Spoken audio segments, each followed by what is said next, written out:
Hello students, इससे पिछले video lecture में हमने उपभोग फलन या उपभोग प्रवृत्ति की जो धारणा को समझा with the help of table and diagram, और हमने उपभोग प्रवृत्ति के फीचर्स की भी बात की।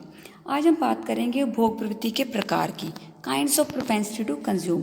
उपभोग प्रवृत्ति जो है उसके दो प्रकार हैं या दो तरह की होती है उपभोग प्रवृत्ति। एक होती है एवरेज प्रोपेंसिटी टू कंज्यूम, औसत उपभोग प्रवृत्ति, और दूसरी होती है मार्जिनल प्रोपेंसिटी टू कंज्यूम, सीमांत उपभोग प्रवृत्ति। सबसे पहले हम बात कर लेते हैं average propensity to consume. The average propensity to consume is the proportion of income which is spent on consumption. कि जो औसत उपभोग प्रवृत्ति है वो कुल व्यय में और कुल आय के अनुपात को बोलते हैं। कि इससे ये पता लगता है कि लोग अपनी आय का कितना भाग उपभोग पर खर्च करते हैं। जैसा कि फॉर्मूला में आप देख पा रहे हैं, APC is equal to C/Y, मतलब ये कंजम्पशन और इनकम का रेशियो है। इसी चीज़ को यहाँ टेबल में दिखाया गया है कि जो मान लीजिए इनकम का लेवल 100 करोड़ है मान लीजिए, और कंजम्पशन 80 करोड़ है, तो APC होगी C/Y 80/100 आ जाएगी। और अगर इनकम का लेवल बढ़कर 200 करोड़ हो गया है और कंजम्पशन एक्सपेंडिचर 120 है, तो APC इस सिचुएशन में होगी 120/200, यह आ जाएगी 0.6।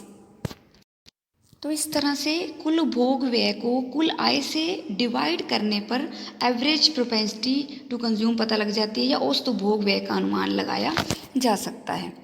अब इसी चीज़ को हम डायग्राम से देख सकते हैं कि जैसा कि एक्स एक्सिस पर यहाँ पर इनकम का लेवल शो किया गया है और वाई एक्सिस पर कंजम्पशन का। CC यहाँ पे कंजम्पशन कर्व है। अब CC कर्व के A बिंदु से यहाँ पर प्रकट हो रहा है कि APC C/Y जो है वो 0.8 है। 80/100 से 0.8 आ गया। और इसी तरह से B बिंदु पर जो APC है वो है 0.6, 120/200। तो जैसे जैसे ये कर्व ऊपर की तरफ उठ रहा है, जो औसत उपभोग प्रवृत्ति है वो कम होती जा रही है। नेक्स्ट हम बात कर लेते हैं मार्जिनल प्रोपेंसिटी टू कंज्यूम की, सीमांत उपभोग प्रवृत्ति। Marginal propensity to consume is the ratio of a change in consumption to change in income. अब यहाँ पे चेंज की बात आएगी, इनकम में चेंज और उपभोग में चेंज। तो आय में परिवर्तन होने के फलस्वरूप उपभोग में होने वाले परिवर्तन के अनुपात को MPC या सीमांत उपभोग प्रवृत्ति कहा जाता है। जैसा कि फॉर्मूला में आप देख पा रहे हैं, MPC बराबर ऊपर डेल्टा C है, अपॉन ले लिया हमने डेल्टा Y। डेल्टा शब्द चेंज को शो करता है, इट मीन्स नीचे डेल्टा Y है, इट मीन्स इनकम में चेंज होने पर कंजम्पशन में जो चेंज आ रहा है, इन दोनों के अनुपात को MPC कहा जाता है। अब इसी चीज़ को हमने टेबल में शो किया है। टेबल में जैसा कि आप देख पा रहे हैं, इनकम के लेवल दिखा दिए, मान लो करोड़ रुपीज़ में 100, 200 और 300। फिर नेक्स्ट कॉलम में हमने डेल्टा Y को शो करना है कि इनकम में कितना चेंज आया। कंजम्पशन है नेक्स्ट कॉलम कि 100 करोड़ जब इनकम है, कंजम्पशन 80 करोड़ है। 200 करोड़ जब इनकम है, कंजम्पशन हमने शो कर दिया 120। और जब इनकम का लेवल 300 है तो हमने कंजम्पशन ले लिया 150।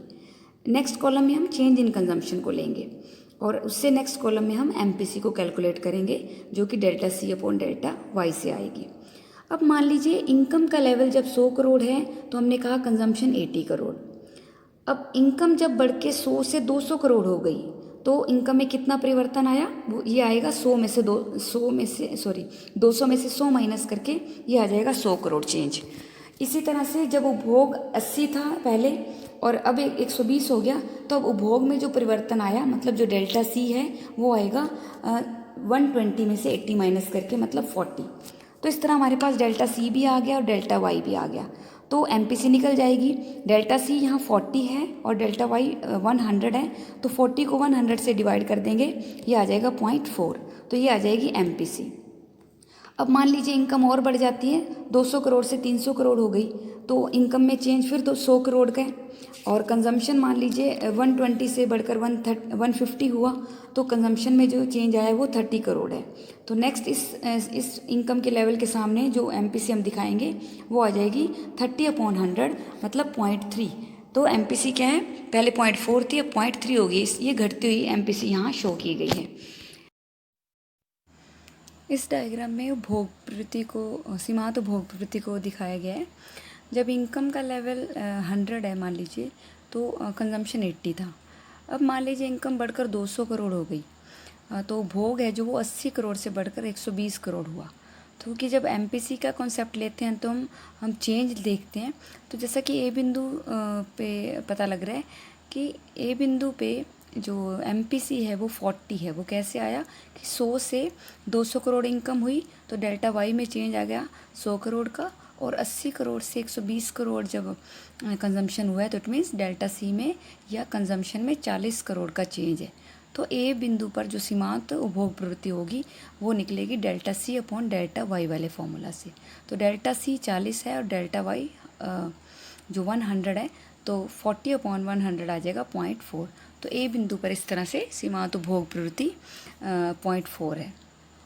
तो जो सीमांत उपभोग प्रवृत्ति है वो इसकी जो कुछ मेन फीचर्स हैं कि ये हमेशा पॉजिटिव रहती है, क्योंकि आय बढ़ने पर कंजम्पशन अवश्य ही बढ़ता है। ये पॉसिबल नहीं है कि आय बढ़ने पे कंजम्पशन कम हो जाए। जनरली ये इसकी जो वैल्यू होती है वो 0 से अधिक होती है और 1 से कम होती है, मतलब 0 से अधिक और इकाई से कम, greater than 0 and less than unity. और जो पुअर पीपल की जो सीमांत उपभोग प्रवृत्ति है वो रिच पर्सन की सीमांत उपभोग प्रवृत्ति की तुलना में अधिक होती है, जैसा कि मैंने ये पहले ही भी बताया था।